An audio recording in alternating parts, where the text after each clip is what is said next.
conversar com vocês. Devo muito a São Paulo, inclusive com respeito a Finnegans Wake.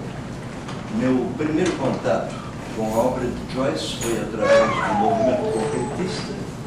Na década em que foi lançado, estive estreitamente ligado a Haroldo de Campos, e Haroldo de Campos me pôs em contato com Joyce. Conheci Joyce, em primeiro lugar, através do Ulisses, do Antônio Weiss. Eu era professor de grego na Universidade Federal do Rio Grande do Sul na época, e levei meus alunos a fazer estudos comparativos entre a Odisseia e o Ulisses. Na mesma época, eu entrei em contato com Finnegans Wake. A nossa biblioteca, que não é das maiores, tem a primeira edição de Finnegans Wake. Então, o primeiro contato, efetivamente, foi de espanto, mas eu tive o vagar para me familiarizar com Finnegans Wake.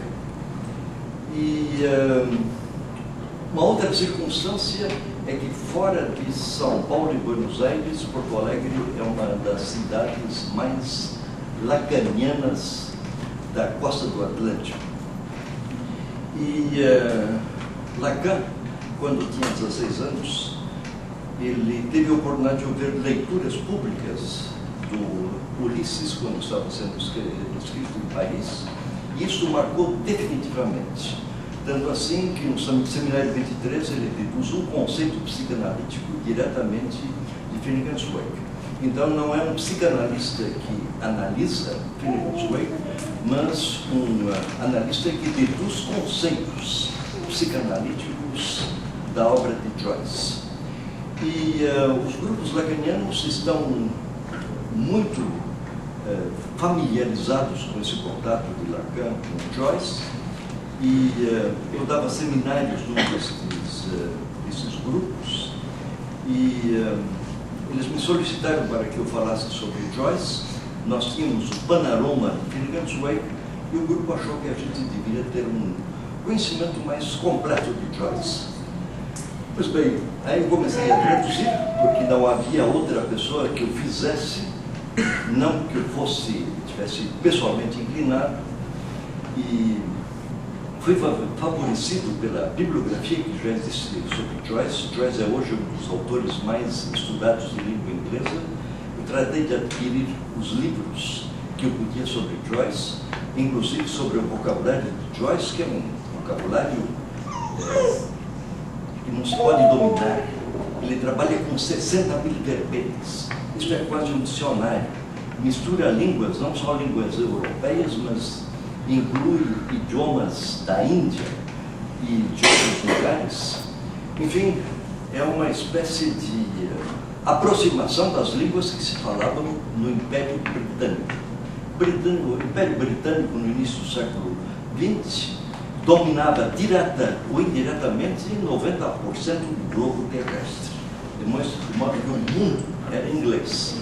Então, para aproximar estas diferentes culturas do Oriente e do Ocidente, também é uma tendência britânica. Agora vejam, isto influi sobre o processo de tradução. Aí tem essa multiplicidade de línguas. Ele lida com cerca de 60 idiomas. Pois bem, se a gente na tradução faz a mesma coisa, então não se traduz, então deixa como está. Agora, se a gente traduz ao português, e ao português falado do Brasil, esta tradução, ela deverá entrar dentro desse novo contexto. Então, eu tratei de contextualizar Finnegans Wake ao Brasil e de criar um Joyce brasileiro. Quando eu estava traduzindo, além da sonoridade que eu procurei reinventar em português, eu, por momentos, pensava, quando entrava em dificuldades para traduzir termos, como é que Joyce teria feito se falasse português.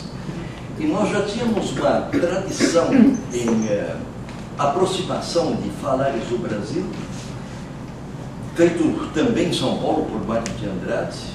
Quer dizer, Mário de Andrade foi um desses autores que estava muito atento, mesmo em Macunaíma, dos diferentes falares do Brasil, e fez uma composição de uma língua literária com essas diferentes expressões e vocábulos que se usavam em diferentes regiões do Brasil. Pois bem, então, basicamente, eu procurei fazer isto. Comprei dicionários regionais, aos quais eu tive acesso, dei atenção ao falar da minha cidade e coloquei termos que se usam em Porto Alegre. Temos um dicionário porto-alegrense. Uma das expressões que se usa em Porto Alegre é Zulivre. Vocês conhecem Zulivre? Zulivre é Deus o livre. Fica Zulivre. Então, esse problema de Deus é um dos problemas difíceis da tradução, porque ele invoca a todo instante o nome de Deus, mas a todo instante o nome de Deus é invocado diferentemente. Pois bem, então, a base de Zulivre, Zucristo, Zucristinho e assim por diante, quer dizer que tratei de me informar do português falado na África também, além do português de Portugal, e de períodos da língua portuguesa do período medieval. Então, tratei de fazer essa composição, além da língua literária, de modo que dei muita atenção aos escritores brasileiros, Guimarães Rosa, por exemplo, mas também Graciliano Ramos e também Mário de Andrade. Então, aqueles escritores que tinham tomado corpo no Brasil, eu tratei de fazer esse processo de recriações com a intenção de criar efetivamente um Joyce brasileiro. Agora, isto é outra situação do tradutor. Quer dizer que se a gente usa desse processo, não se pode ser infiel ao próprio autor. Quer dizer que está dentro da tendência de Joyce desse processo de universalização. E neste processo de universalização, por que excluir o Brasil? Inclusive o rio Liffey, que tem muita importância no Finnegans Wake, o 8º capítulo é todo ele em torno do rio Liffey, e esse rio Liffey torna-se uma espécie de rio universal, de um fluir universal. Pois bem, eu fiz jogar esse rio Liffey pelo Brasil para depois retornar à Irlanda. E como sabem, a técnica de Joyce é uma técnica circular. O romance, onde termina, ele remete ao início, tanto assim que a primeira letra do romance não é escrita em maiúscula, mas em minúscula, precisamente para criar esse processo de circularidade. Isso não é um processo aleatório.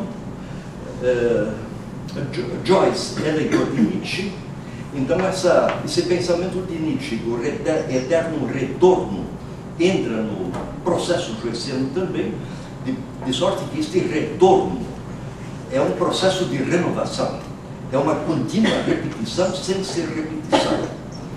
Ele une isto a um teórico do século XVII, o Giambattista Vico, em que Vico também entendia a história dentro de um processo de circularidade. Ele cria uma idade dos deuses, uma idade dos heróis, uma idade dos homens e um recurso. De modo que o início do Finnegans Wake é todo de alusões míticas, tanto irlandesas como universais, e uma remissão contínua do passado ao presente. Ele vai e volta a todo instante. E esse processo circular não atinge só o romance na sua totalidade, mas também nos pequenos detalhes, inclusive no assunto. O assunto de Finnegans Wake é de uma banalidade total. Provavelmente é o núcleo mais banal de tudo que já se escreveu. Existe um Phoenix Park, que o Joyce diz que é um dos maiores do mundo. Eu achei que era exagero irlandês. Tive a oportunidade de estar no Bloomsday, no dia 16 de junho, na Irlanda. Fui ao Finnegans Park. De fato, é enorme. São 9 hectares de parque. Cheguei a conhecer a estátua de Wellington, o general que derrotou Napoleão, irlandês, pertencente ao Império Britânico na época, de sorte que esse contato com a Irlanda, com o Rio Liffey, etc., interessantíssimo. Inclusive, na primeira linha, aparece uma igreja que está ao lado do Rio Liffey, e ela é Eve and Adam, e Joyce muda esse nome para Adam, para a igreja é Adam and Eve, ele muda para Eve and Adam. Pois bem, essa coisa que fica exótica, o Rio Liffey passa diante da igreja, quer dizer que a gente vê a igreja, aquela plaquinha da igreja, aquilo é uma experiência, quer dizer, esse contato com a cidade de Joyce, inclusive o significado de Joyce para os irlandeses é uma coisa fantástica. Aquele dia 16, as pessoas se vestiam com vestimenta do início do século XX. Então a gente via o Leopold Bloom, via a Molly Bloom caminhando na rua, etc. Não é? As crianças vestidas com roupa do início do século. E nós fomos até a Torre Martelo, onde começa o Ulisses. Pois bem, então eu entrei no táxi, falei com o motorista e disse que nós queríamos conhecer a Martel Tower. Ele me disse, tem duas. Digo, olha, eu não sou irlandês, eu só sei a que está relacionada com a obra de Joyce. Ele está muito bem, me levou até lá, não é? Quer dizer que, efetivamente, ele está dentro da consciência da vida de Dublin. O que nós devíamos fazer com os nossos autores também, não é? Quer dizer que é muito mais difícil entrar em contato com os autores que nos representam do que uma festa que se usa, que se faz em torno de um autor. Pois bem, eu quero fazer um trabalho bem prático com vocês. Eu vou ler trechos da minha introdução e vou comentá-los. Então a gente entra dentro do processo, já que a nossa preocupação é com a tradução. Se vocês ainda não tiveram a oportunidade de ler Finnegans Wake, então é a primeira possibilidade de contato para entrar dentro do romance. Uma questão prática, então, para quem não leu Finnegans Wake ainda. Até se recomenda que se comece pelo fim. As últimas 8 páginas de Finnegans Wake, e se não quiserem mais ler nada, leiam as últimas 8 páginas, estão dentro daquilo que representa melhor o lirismo ocidental. É uma espécie de fala de Molly Bloom, muito mais reduzido e muito mais poético do que Molly Bloom. Pois bem, então, há uma voz feminina, ele não lida propriamente com personagens em Finnegans Wake. Ele tem siglas, uma delas é HCE. Numa das versões aparece esse HCE, aparece a toda hora, mas uma das versões é Here Comes Everybody. Então, eu traduzi isso por o homem a caminho está. Quer dizer que esta circularidade está dentro dessa figura. Efetivamente, esse Here Comes Everybody, esse homem está vindo a todo momento, e ele envolve todas as personagens femininas. Todas as personagens femininas caracterizam de alguma forma Here Comes Everybody. Seja Shakespeare, ele cita muitos autores, seja Swift, seja quem quer que seja, que entra dentro dessa configuração do Here Comes Everybody. É, de fato, o caminho da humanidade que se particulariza nesses diferentes caracteres. E o correspondente feminino é ALP, Ana Lívia Plurabel, e que também é um símbolo de uma imagem feminina. Pois bem, esse Ana Lívia Plurabel, e aí começam essas sobreposições joycianas. Esse Lídia lembra Life, e então essa figura feminina ela se confunde com o próprio rio Life. Então, esse rio Life e a Isolda, de Tristão e Isolda, torna-se filha de Lídia, e essa relação de mãe e filha, ela está presente em toda parte. Pois bem, então, no fim do romance, ela já é uma pessoa idosa e está se preparando para morrer.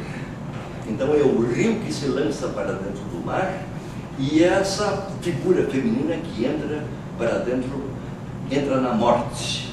Agora, a morte em Joyce não tem nenhum caráter melancólico, e aí ele é nietzschiano, porque a morte é um processo de reviver. Então esse morrer revive. Quando o romance termina, ele recomeça nessa circularidade. Pois bem, uma das características também, me parece que seja um dos livros mais barrocos que se conhece, por causa dessas volutas que nós conhecemos através das igrejas de Minas Gerais e da Bahia, não é? O barroco tinha a preocupação de fechar os buracos, fechar tudo, não é? Então essa circularidade é uma circularidade doida para fechar buracos. Pois bem, Joyce faz isto. Quer dizer que então ele está diante dessa situação de abismo a todo momento e se mantém acima do abismo por esse processo de criação verbal. Inclusive, isso é muito importante, inclusive é uma questão biográfica. Ele passou parte da vida dele na Suíça, e ele tinha uma filha que tinha problemas psíquicos e foi tratada por Jung na Suíça. E James achava que todas as esquisitices da filha eram coisas geniais. Jung teria dito a ele: as águas em que você navega, ela afunda. Quer dizer que essa criação verbal, essa contínua criação verbal, inclusive isso é explorado por Lacan, esse processo de verbalização, ele se contém mantendo à tona pela criação artística, pela criação verbal, para a invenção de mundos e invenção de palavras. Bom, como eu dizia, em torno de quase nada. Então, o núcleo central são duas garotas que têm necessidades físicas lá no parque, e como não tem as instalações sanitárias adequadas, elas resolvem urinar em qualquer lugar e são surpreendidas por um cavalheiro, que é este HCE, numa das suas aparições. Aparecem 3 guardas para proteger as moças. O que aconteceu nunca se sabe bem. Há um sentimento de culpa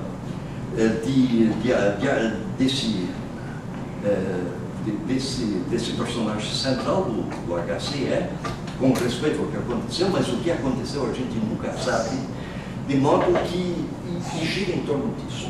Quer dizer que esse sentimento de culpa pega o sentimento de culpa da humanidade, quer dizer, da queda do homem, do estado de perfeição e de todas as quedas possíveis. Quer dizer que essa situação de queda e de se manter a vida, de se manter à tona, está muito presente. Pois bem, esse é o núcleo central. Agora vejam a banalidade do assunto, e ele faz disto uma obra de arte.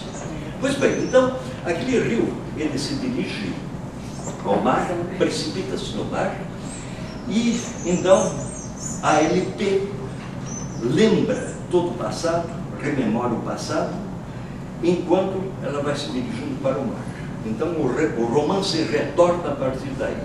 Quer dizer que então, para os que não leram o filme Gansueca ainda, uma recomendação: começar pelo filme, a partir, são 128 páginas, então a partir da página 120, leia-se adiante, e depois de lido isto, leia-se o oitavo capítulo, que é um dos capítulos mais narrativos e mais comunicativos, e é o capítulo mais traduzido em toda a parte do mundo.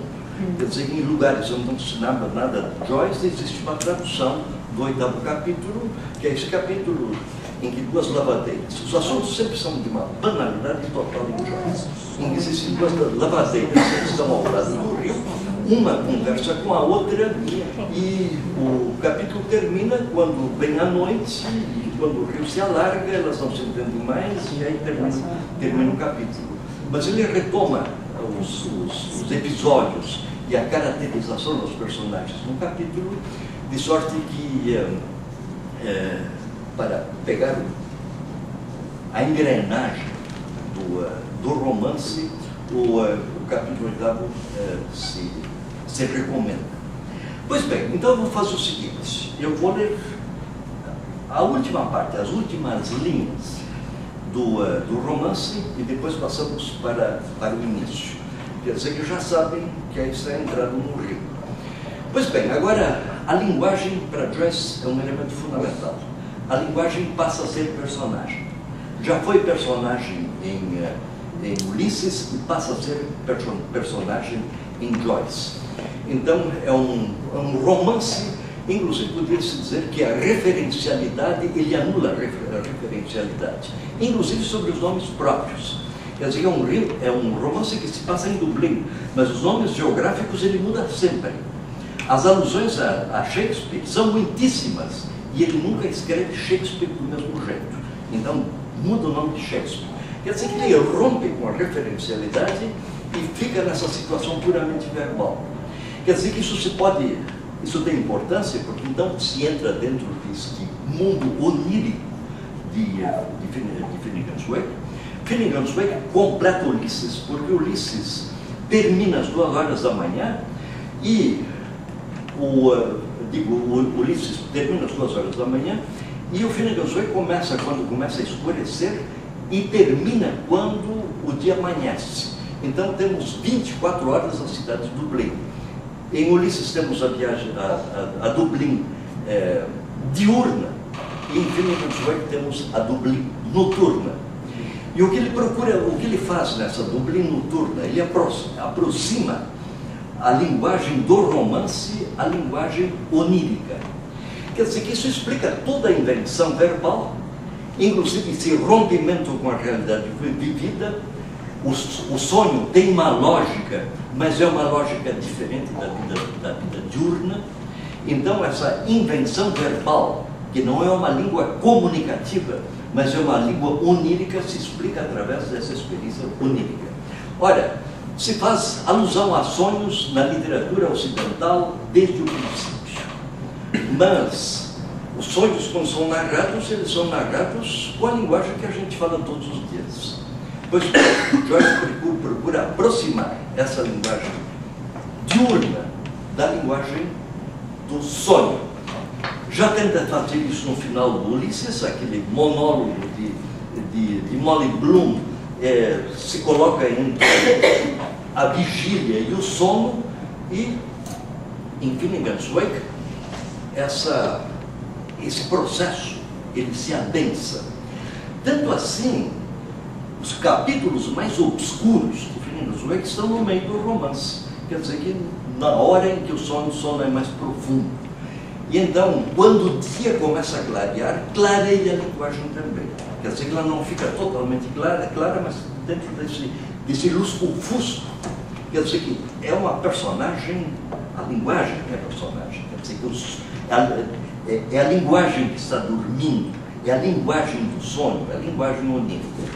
Pois bem, então, na minha tradução, só esta me resta.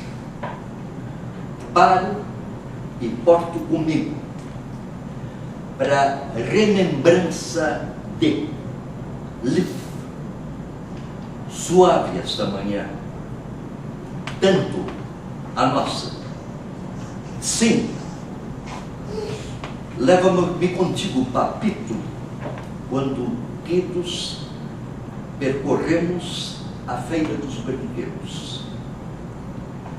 Se eu visse baixar sobre mim, sob suas alba estendidas asas, como vindo de arcângelos, penso que pensa findaria a seus pés, úmido, dúbio, débil, laudante. Está em tempo. Cá estamos. Início. Passamos pastagens, vasculhem o bosque. Voo. Gaivota. Gaivotas. Apelos do pai. Já vou, pai. Eis o fim. Nós então. Fim, revém. Toma. Serenamente. Rememora-me. Tec sumas. Lips. Aqui as tens. A via, a lenta, a leve, a lerda, a longa. Esse em inglês é o artigo, que é quase um suspiro. Quer dizer que é o primeiro movimento diário quando a gente entra na vida e é provavelmente o último suspiro. Pois bem, eu tento reproduzir esse tempo pelo ar. Inclusive, essa insistência na letra L é de Finnegan's Wake e eu procuro fazer em português. Bom, isso eu fiz. Muito bem. Agora começou o romance. Em inglês, River Run past Eve and Adams. River Run, aí tem o rio corrente, inclusive traduzido por Augusto de Campos. Essa tradução tem uma dificuldade, é que esse rio é feminino. Em inglês, river não tem gênero, pode ser tanto masculino como feminino. Mas em português o rio fica marcado pelo masculino. Então eu procuro incorporar Ana dentro do rio, e a minha tradução então é assim: rola rio Ana e passa por Nossa Senhora Domens, roçando a praia, beirando a baía, reconduz-nos por comódios caminhos recorrentes de Vico ao de Rou, Castelo e Arredores. Em de Rou, Castelo e Arredores aparece a letra HCE, como em muitos outros lugares. Pois bem, agora então veja algumas particularidades, já são muitos, vamos nos manter dentro do espaço que temos para fazer isso. Por exemplo, naquela parte final do romance, para remembrança de. Agora, esse remembrança, eu brinco também com a língua inglesa. Lembrar em inglês é remember. Agora, esse member em inglês é importante, é um remembrar. Então, lembrar não é a mesma coisa que remembrar. Remembrar é todo o processo do romance. Quer dizer que vivemos numa civilização partida.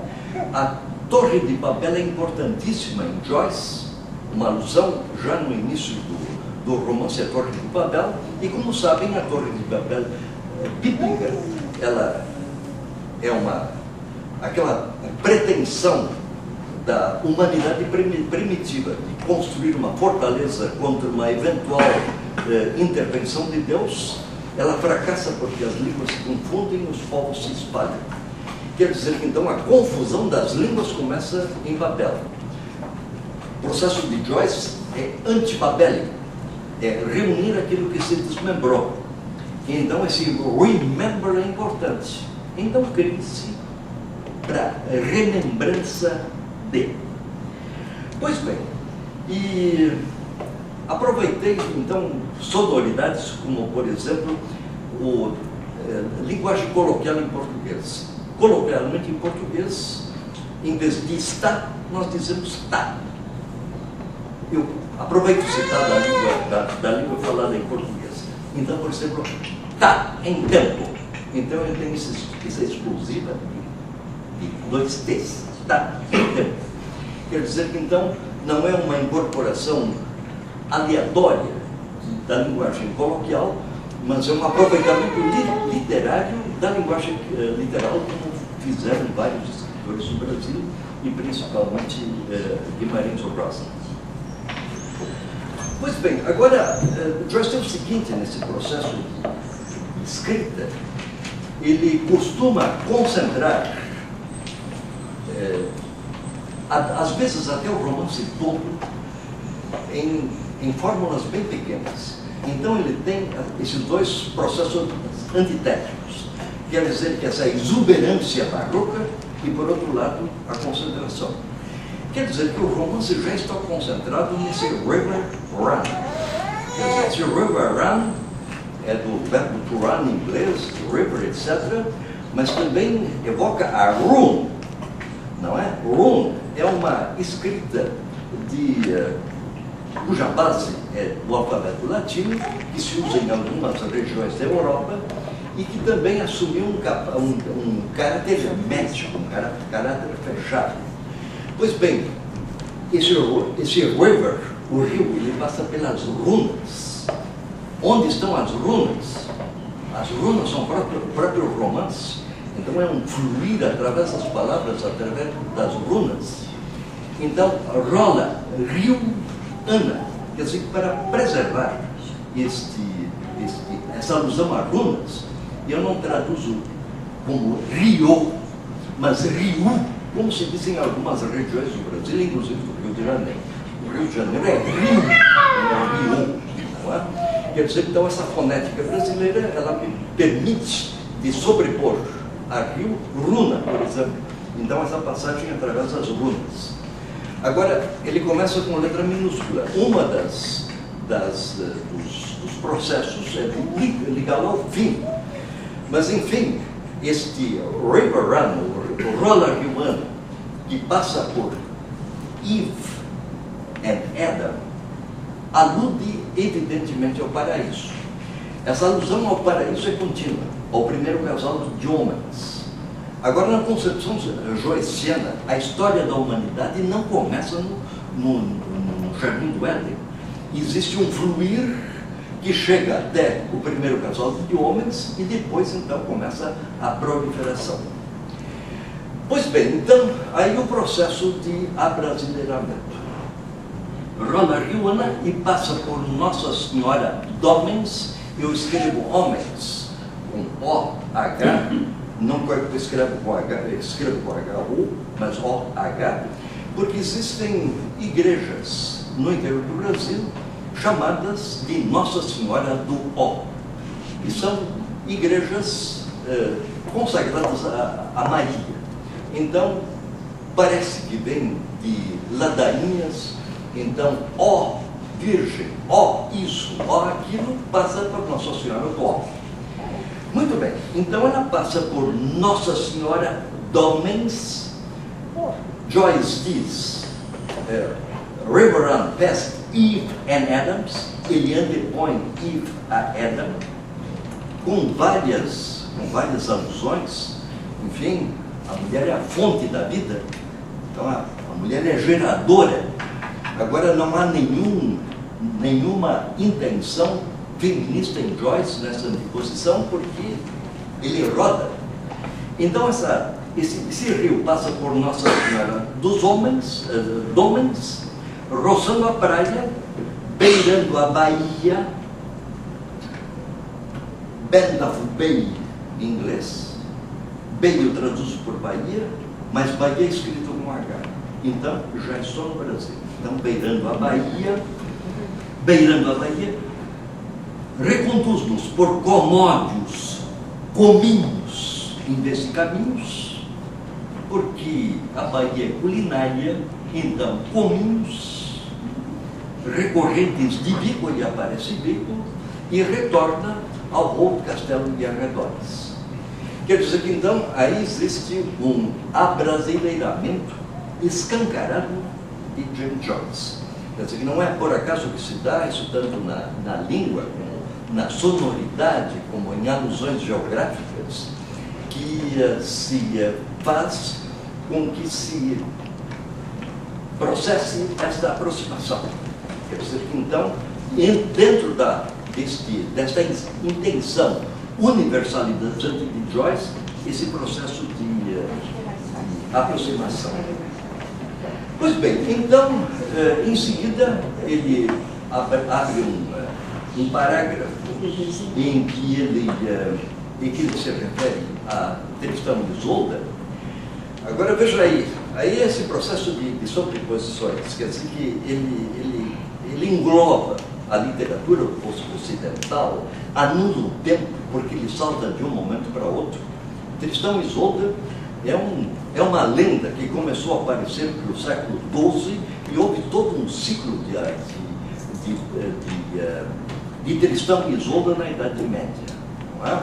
Tanto na Inglaterra, como na França, como em Portugal, como na Espanha. Então ela se difundiu. E o conflito de Tristão e Isolda se conhece. Pois bem, existe uma ópera, Tristão e Isolda, de Wagner. A ópera é muito importante para James Joyce. Não só a cantiga popular, que ele conhecia muito bem, a cantiga popular, e como sabem, Ulisses está eivado de alusões à cantiga popular, e aqui já começa a alusão à ópera. Quer dizer que, enfim, como Ulisses pode ser lido como uma missa cantada, quer dizer que esse caráter operístico ele entra para Infinity Sword também. Enfim, operístico e cinematográfico. Ele vive em Trieste, no período do cinema mudo, e Trieste é uma cidade hoje que tem uns 200 mil habitantes, uma cidade pequenininha. Na época de Joyce ela era muito menor ainda, mas na época de Joyce ela já tinha 20 casas de espetáculo de cinema. Quer dizer que então esse caráter cinematográfico de Joyce é fundamental. Quer dizer que muitas vezes, isso inclusive acontece com Lloyd, com Ulisses. A grande parte dos leitores só passa da primeira página.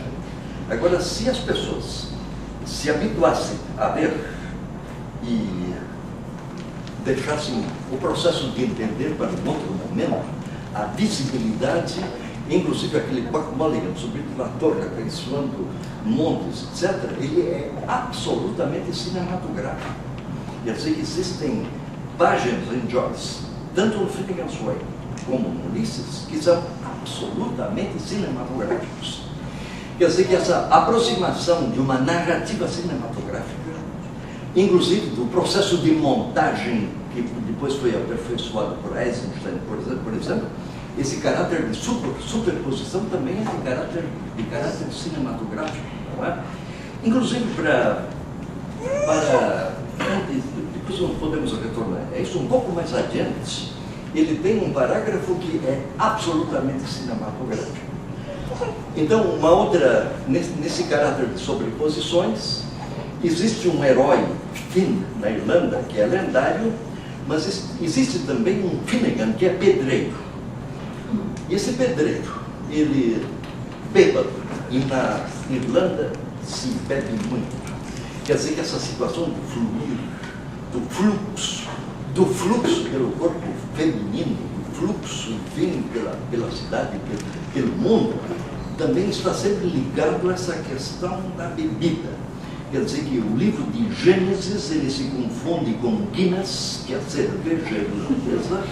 Então, esse sono também vira uma espécie de embriaguez, não é? Quer dizer que estado de embriaguez, que é um estado de iluminação desde Platão, quer dizer que então é um negócio meio de bêbado.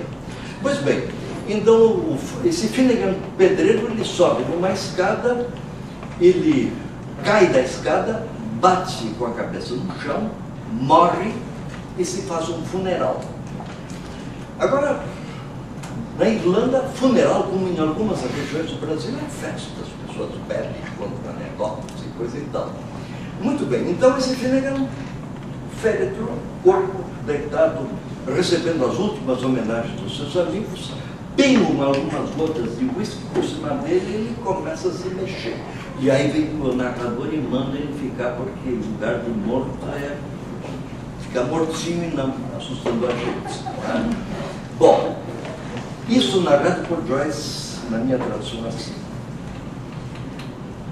Ainda tem esses nomes, enfim, a gente acaba se familiarizando com eles. Ele fala no Macul, que é um outro herói irlandês mítico, que eu sei que ele vai sobrepondo Finnegan, Macul, enfim, gente que lutou lá pela independência da Irlanda, etc. Agora veja o relógio. Partido, eu teria dito, Macul, por que você morreu?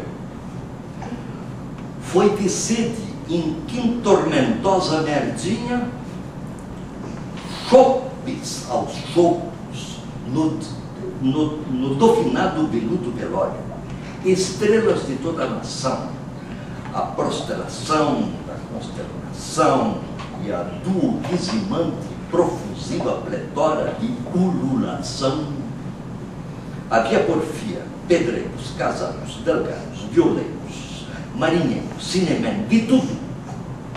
E todos giravam na mais alto-falante jovialidade. Agog e Magog rodeavam o grog para a continuação da celebração até a de gentes com exterminação. Alguns no tantã do tamborim e mais cancã no pranto. Para cima no batuque, para baixo no muque.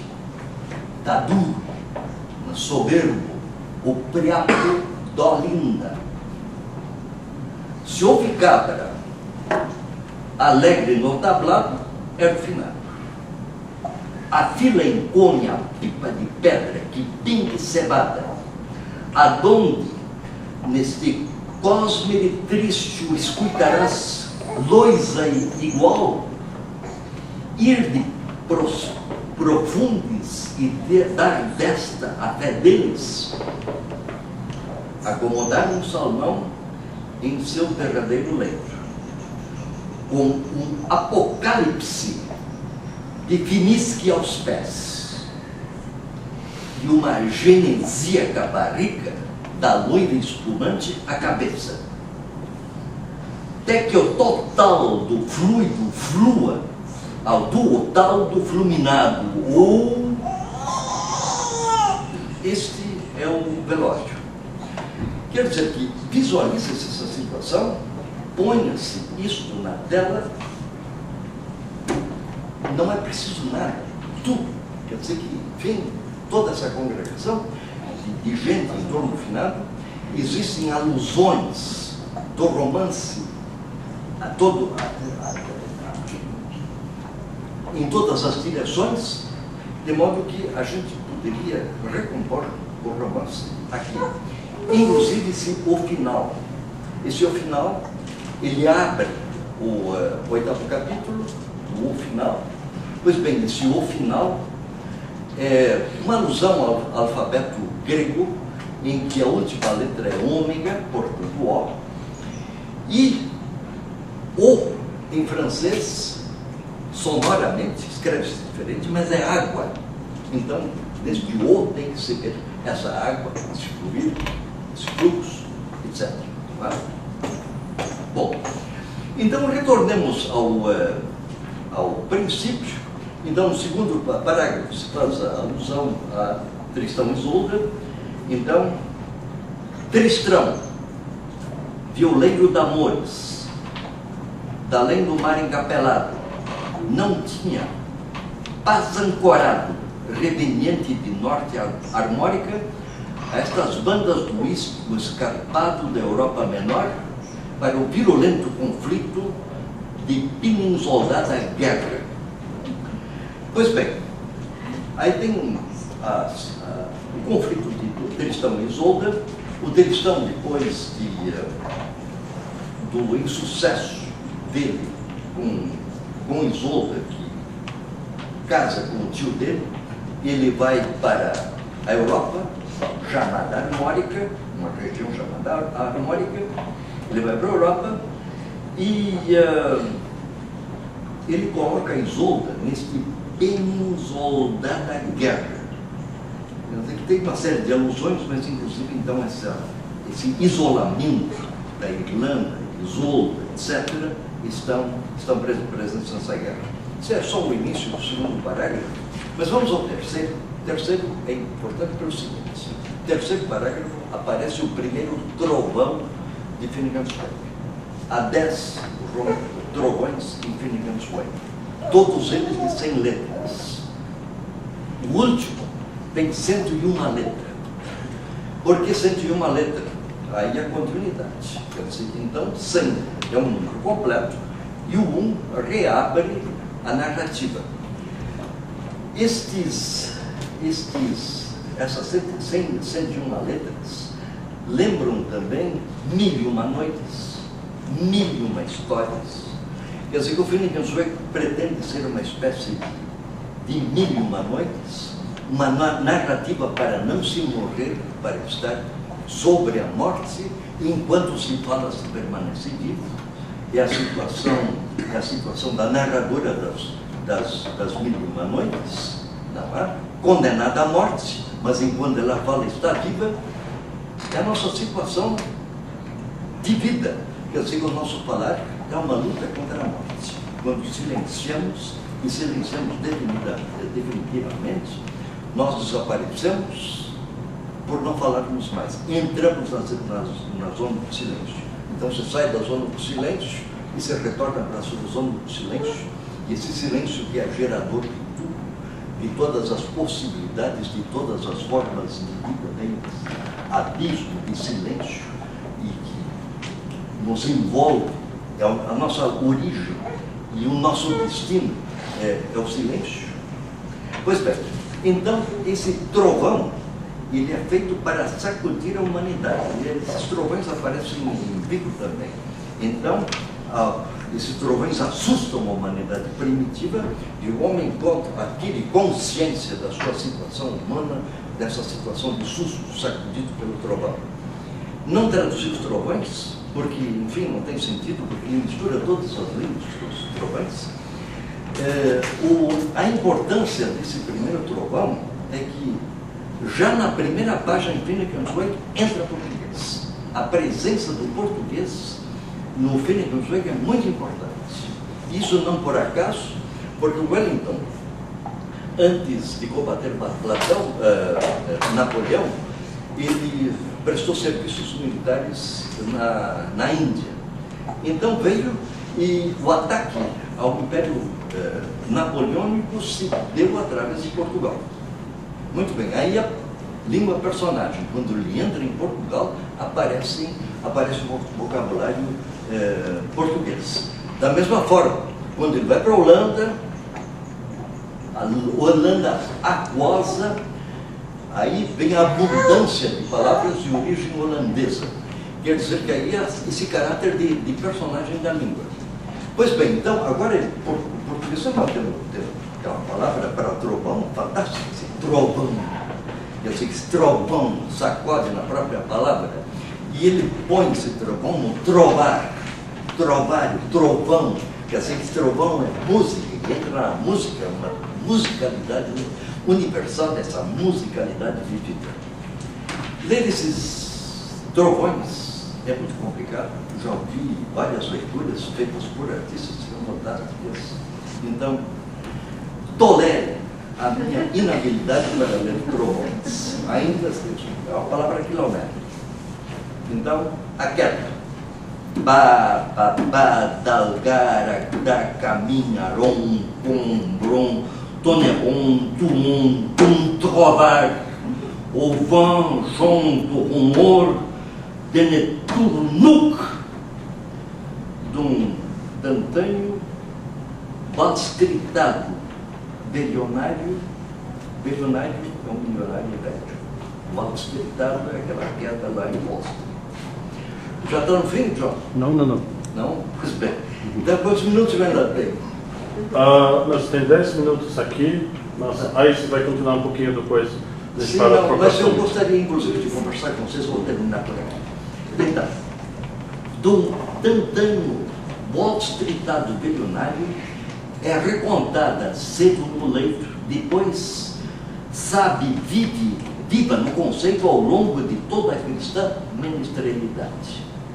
A grande queda, desde o alto muro, recortou em Curtolândia a queda de Finnegan, varão outrora mais que estável, que a antitante montesta lá dele, prontamente desvestida, quem lhe diga, no ocidente o acidente de seus tumpitim-putum dedos, e seu barco, espaço e pouso é a porta do parque, lugar de arranjos e de oranges mofados sobre o verde, desde que dia Dublin um dia mó lividinha. Esse dia Dublin, em inglês, é Devlin. Então, composição de duas coisas, de Devil e Dublin. Pois bem, então, joicianamente, Diadorim da Dublin.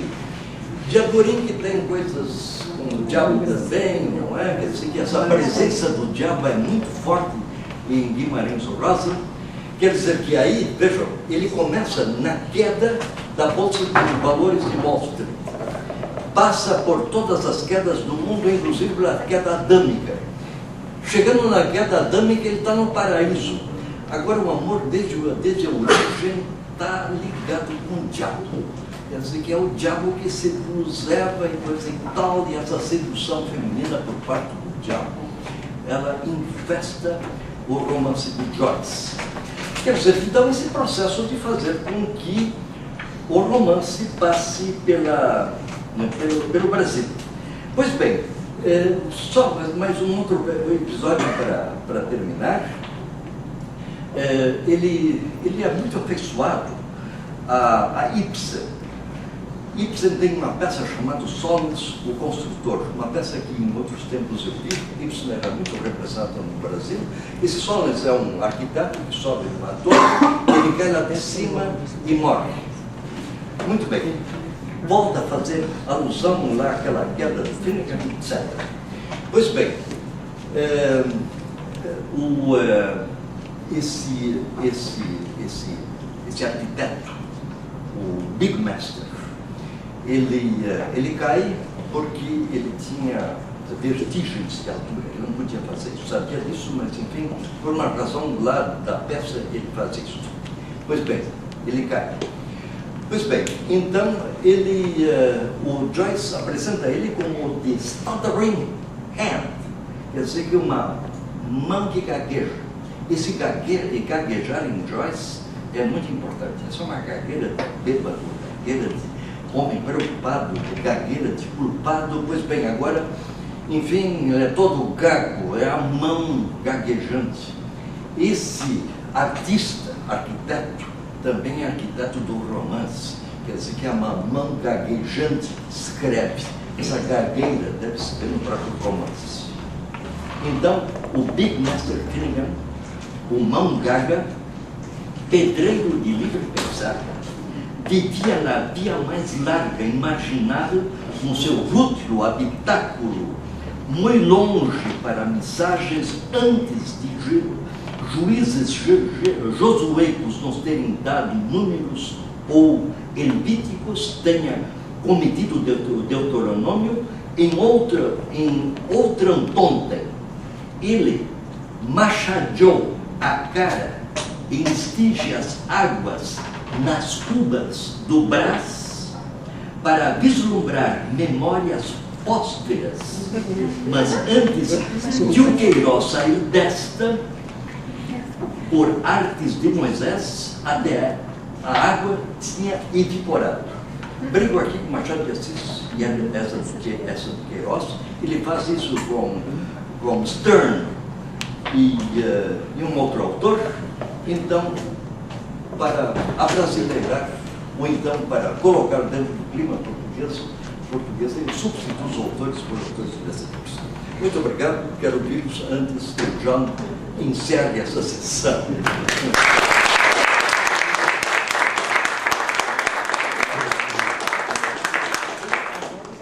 E na pressa, para começar a palestra, devido ao atraso, eu me esqueci de dizer que Essa palestra está apoiada pelo CITRA, Centro de Terminologia e Tradução, Departamento de Letras Modernas e a Cátedra W.B. Yeats.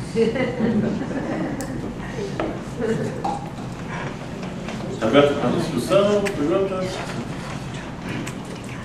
Maria Tereza,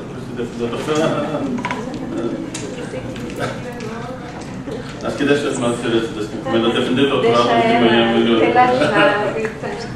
Vamos precisar de essa terminologia em português que você usou regionais, assim, tem alguma nota explicativa ou é?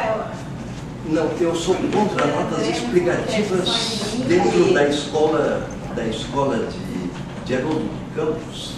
Quer dizer que a nota explicativa é uma derrota para o tradutor. Agora, se eu fizesse notas de pé de páginas para coisas que não dá para traduzir, então tinha muito mais notas de pé de página do que texto. Mas o que eu fiz? Eu escrevi um texto paralelo, que é uma espécie de reescrita do Finnegans Wake em linguagem que não tem essa complexidade e que acompanha a tradução. Então, essas considerações que eu faço aqui estão lá, inclusive com composições de palavras e a razão de composições, não todas, porque levaria ao infinito, mas é um recurso de amparar o leitor que inicia o romance, porque efetivamente a exigência que ele faz do leitor é muito grande. Quer dizer que a gente, apoiado por toda uma biografia sobre Joyce, a gente tem um acesso melhor a ele. Agora veja o seguinte, ele está cheio de enigmas. Agora, enigma, pela primeira vez, uma vez que você solucionou o enigma desaparece. E aí a riqueza da coisa, quer dizer que essa satisfação de você estar descobrindo, e sem a obrigatoriedade de ler muito, se você entendeu o título, já entendeu bastante. Se você numa noite conseguir ler um parágrafo, satisfaça-se com isso. Quer dizer que é de uma riqueza de concentração muito grande.